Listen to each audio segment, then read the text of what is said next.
Bonjour. Parlons aujourd'hui de corruption. Comment lutter contre la corruption? Comment endiguer la corruption, l'enrayer? Moi, je crois que c'est possible, mais il faut qu'on fasse des choix politiques clairs. Et tout le programme de gouvernement que je propose se trouve fondé sur des règles qui, normalement, ne devraient pas laisser de place à la corruption. Si vous regardez les sources de la corruption, il y en a un bon paquet, mais essayons de faire de grandes catégories. La première des catégories, c'est le secteur public non marchand. Quand vous étalez le secteur public, l'activité publique par rapport à l'ensemble des activités et que le champ de l'activité publique est trop vaste par rapport au reste, vous créez des sources de corruption nécessaires parce que vous donnez à quelques personnes le privilège de décider de ce qui doit être fait, de ce qui ne doit pas être fait, source de corruption. Faisons en sorte que le secteur public soit maîtrisé, réduit. Deuxième source, c'est lorsque nous donnons à un individu la possibilité de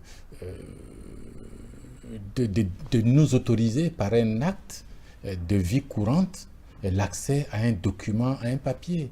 Vous lui donnez le pouvoir à lui seul, que ce soit une grosse de justice, que ce soit un permis de conduire, que ce soit un extrait de nationalité, une autorisation quelconque, un ADC quelque part, lui seul, et quand il n'est pas là, c'est bloqué. Et quand il est en congé, personne ne peut travailler en son absence, les dossiers ne sont pas là. Il faut changer cela parce que c'est une source de corruption, ça.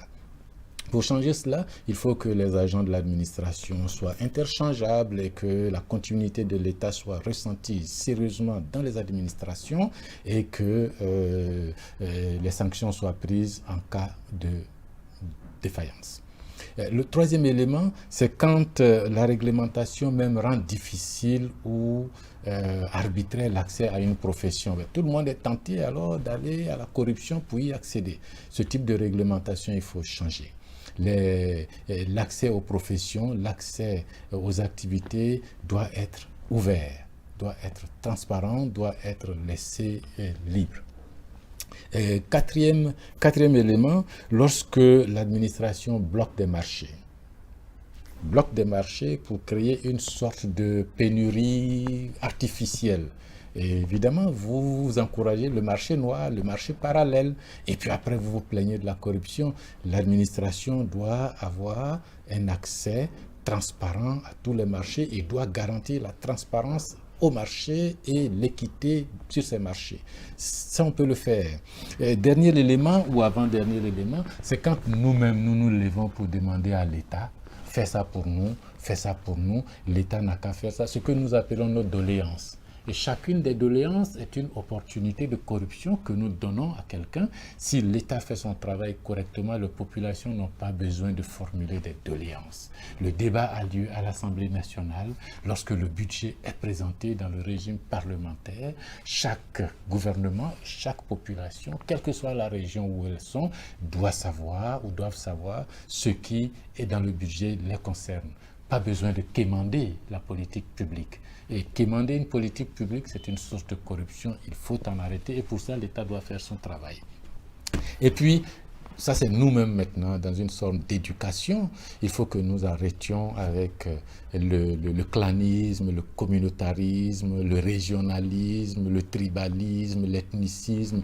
Tous ces mots qui font croire que l'État doit être une sorte de poule aux œufs d'or et chacun de nous doit pouvoir aller voler dans les caisses de l'État pour apporter à sa communauté, à sa tribu, à son ethnie, à sa région. Si nous mettons dans notre esprit que c'est comme ça que l'État doit être vu, bon, évidemment, il ne faut pas qu'on se plaigne après de la corruption. L'État doit être à la place où il faut pour tout le monde. La République est au service de tous. La démocratie permet à tous d'y accéder de façon équilibrée. Et puis, des sanctions doivent être prises. La discipline doit être de rigueur. Et ça, c'est ce que moi je vous propose. Revenir à un état de droit pour lutter contre la corruption. On peut en discuter longtemps. Si vous le voulez, continuez la discussion entre vous. Si cela vous convient, likez. Si vous trouvez que c'est une idée, ce sont des idées valables, partagez. Mais sachez une chose, Mamadou Coulibaly tout seul ne peut pas y arriver. C'est ensemble, avec vous, que nous y arriverons. N'est-ce pas? Je vous remercie.